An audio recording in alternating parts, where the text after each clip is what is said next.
விஜயின் வருகை தமிழகத்தில் உள்ள ஆளுங்கட்சி எதிர்கட்சிக்காங்க இவங்களுக்கு யாருக்கு வந்து பேரா இருக்கு யாருக்கு மைனஸா நோ கமெண்ட்ஸ்.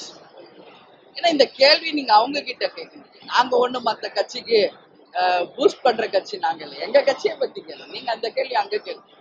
பெரும்பாலான கேப்டன் தொண்டர்கள் வந்து அதிமுகவோட தான் கூட்டணி வைக்கணும் மாதிரி என்ன பரவலாது இருக்கு. அதை பத்தி எதுக்கு பெரும்பாலான கேப்டனோட தொண்டர்கள் அனைவருமே அதிமுகவோட தான் கூட்டணி வைக்கணும், எனக்கும் போகணுங்கிற மாதிரி ஒரு பரவலான பேச்சு இருக்கு.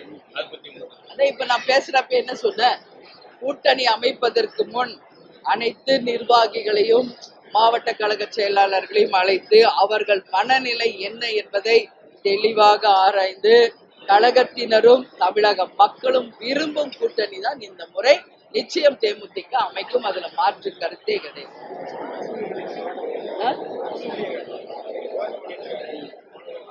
இல்ல இல்ல தமிழ் அரசு ஊழியர்கள் எல்லா இடத்துலயும் வந்து போராட்டம் நடத்திட்டு தான் இருக்காங்க.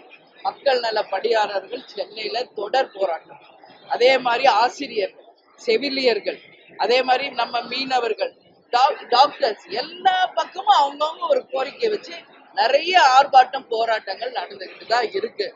இன்னைக்கு மக்கள் நல பணியாளர்கள் அந்த ஆர்ப்பாட்டத்துக்கு நான் நேரடியா 2 முறை பல முறை அறிக்கை கொடுத்து நம்ம கட்சி ஆபீஸ்லயே பல முறை அவங்களுக்கு தங்க வச்சு சாப்பாடுலாம் கொடுத்துருக்கோம்.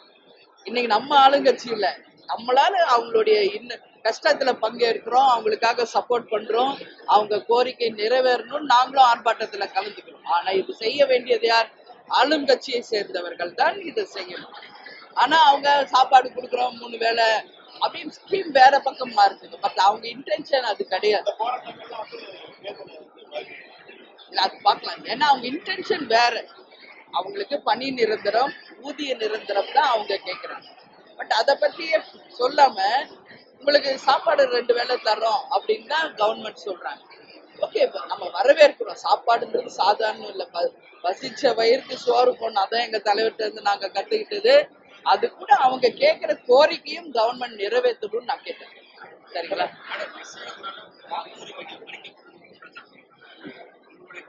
இல்ல இப்ப நான் பேசுனது கேட்டீங்களா? அவங்கவுங்க போய் அவங்கவுங்க வாக்குக்கு செக் பண்ணுங்க. இப்பயே செக் பண்ணுங்க. யார் பறிக்க முடியும்? இப்ப இருந்தே என் வாக்கு இங்க இல்ல, என் பூத்துல எங்க நீக்கப்பட்டீங்க காமிங்க அப்படின்னு இப்ப இருந்தே கேள்வி கேளுங்க. யாரும் யாருதும் நீக்க முடியாதுங்க. நம்ம சிட்டிசன் ஆஃப் தமிழ்நாடா இல்லையா? அப்ப நம்ம வாக்கு நமக்கானதா இல்லையா? அந்த வாக்குரிமை நமக்கு இருக்கா இல்லையா? அதை உறுதிப்படுத்திக்கங்க. அப்படி ஒரு கருத்து வருதுன்னா நம்ம ஓட்டை நம்ம தாங்க உறுதிப்படுத்திக்கணும். நம்ம யாரையும் டிபெண்ட் பண்ண முடியாது. இன்னைக்கு ஒரு ஆதார் கார்டு இருந்தாதான் நம்மளுக்கான அது ஐடென்டி கார்டுனா நம்மளுடைய வாக்காளர் அடையாள அட்டையும் நமக்கான ஐடென்டி கார்டு. அது ஒவ்வொரு தனி நபரும் அதை போய் நீங்க செக் பண்ணி உங்க வாக்குகளை உறுதி செய்யுங்க. அப்படி செஞ்சுட்டா உங்களை யாரும் ஒன்றும் பண்ண முடியாது. இதுதான் எங்க கருத்து.